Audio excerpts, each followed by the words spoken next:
தற்போது அண்மை செய்தி. செந்தில் பாலாஜியின் ஜாமீன் மனு தள்ளுபடி செய்யப்பட்டுள்ளது. இது தொடர்பான முழு விவரங்களுடன் தலைமை செய்தியாளர் ஜெயக்குமார் வழங்கியிருக்கலாம்.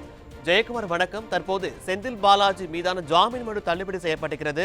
வேற என்னென்ன உத்தரவுகளாக பிறப்பிக்கப்பட்டிருக்கிறது ஜெயக்குமார்?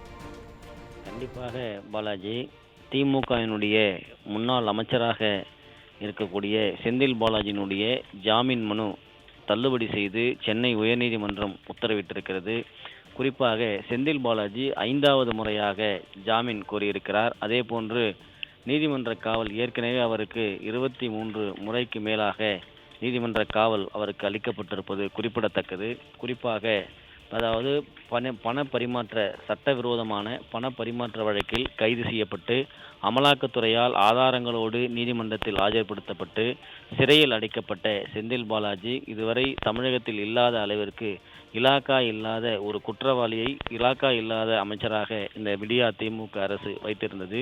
நீதிமன்றம் கடுமையான கண்டனங்களை தெரிவித்த பிறகு அந்த அமைச்சர் பொறுப்பில் இருந்து அவராகவே விலக்கி கொண்டார். இதனை காரணம் காட்டி எப்படியாவது ஜாமீனில் விடுதலை ஆக வேண்டும் என்று பல்வேறு முறை அவர் ஜாமீனுக்காக 5வது முறையாக இன்றைக்கு மனு தாக்கல் செய்திருந்த அந்த மனு தள்ளுபடி செய்யப்பட்டிருக்கிறது.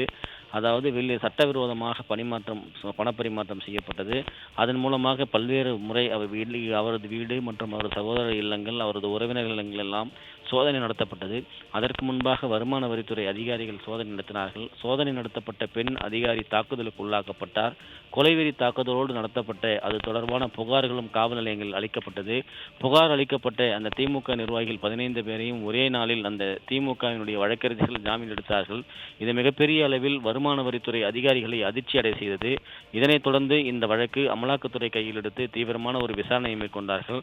சட்டவிரோத பணிமாற்ற சட்டத்தின் கீழ் அவர் கைது செய்யப்பட்டார். கைது செய்யப்பட்ட செந்தில் பாலாஜி அங்கு அமலாக்கத்துறை அதிகாரிகளுக்கும் முழுமையான ஒத்துழைப்பு அளிக்கப்படவில்லை. நெஞ்சுவலி ஏற்பட்டதாக கூறி ஓமந்தூரார் மருத்துவமனையில் அனுமதிக்கப்பட்ட செந்தில் பாலாஜி காவேரி மருத்துவமனையில் அனுமதிக்கப்பட்டு அவருக்கு நெஞ்சுவலி அறுவை சிகிச்சை செய்யப்பட்டது. அதனுடைய தொடர்ச்சியாக இலாக்கா இல்லாத ஒரு அமைச்சராக சிறையில் அடைக்கப்பட்டிருந்தார். அதனை திமுக அரசு அவருக்கு அழகு பார்த்தது அந்த பதவியை கொடுத்து. தொடர்ந்து நீதிமன்றம் கண்டனங்கள் தெரிவித்த பிறகு அந்த பதவியை அவர் ராஜினாமா செய்தார். தற்போது முன்னாள் அமைச்சர் செந்தில் பாலாஜியினுடைய ஜாமீன் மனு 5வது முறையாக நீதிமன்றம் நிராகரித்திருக்கிறது, தள்ளுபடி செய்து உத்தரவிட்டிருக்கிறது. அதாவது அரசினுடைய ஒரு வரம்புக்குள் இருக்கிற பொழுது, ஒரு அமைச்சராக பதவி இருக்கிற பொழுது எப்படியெல்லாம் இவர் அந்த பணத்தை தவறலாக பணம் பரிமாற்றம் செய்திருக்கிறார், சட்டவிரோதமாக முதலீடுகள் செய்திருக்கிறார், அதே போன்று வேலை வாங்கி தருவதாக ஏமாற்றியிருக்கிறார் உள்ளிட்ட பல்வேறு மோசடி வழக்குகள் இவர் மீது பதியப்பட்டிருக்கிறது.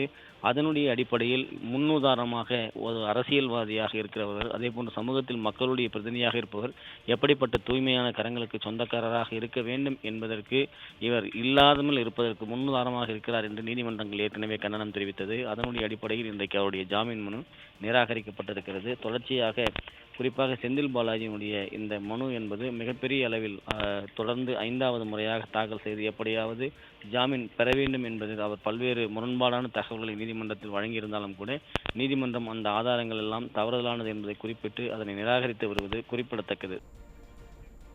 விவரங்களுக்கு நன்றி ஜெயக்குமார்.